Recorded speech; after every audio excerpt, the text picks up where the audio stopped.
Annexion de la péninsule ukrainienne de Crimée, soutien aux séparatistes pro-russes, l'Union européenne durcit sa réponse à Moscou. Elle a décidé d'élargir sa liste de sanctions ciblées et ajoute 13 noms de personnalités russes ou pro-russes à la liste des 48 personnes déjà sanctionnées. Sont également concernées 2 entreprises de Crimée.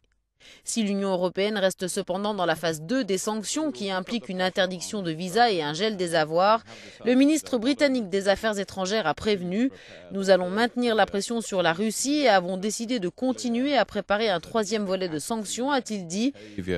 Il doit être bien clair que ce sont l'attitude et le comportement de toutes les parties, y compris de la Russie à l'égard de la tenue des élections du 25 mai, qui détermineront si ces sanctions sont nécessaires ou pas. Okay, thank you very much.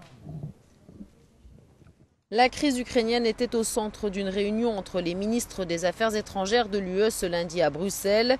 Bilan, la Russie évite cette fois-ci de sérieuses sanctions économiques, indique notre correspondant à Bruxelles. Seuls quelques noms ont été ajoutés à la liste noire de l'UE, mais les ministres des Affaires étrangères en ont convenu. Ils décideront rapidement d'une punition d'ordre économique si la Russie tente d'influencer ou d'empêcher l'élection présidentielle en Ukraine. Zsiros Sándor, Euronews, Brüsszel.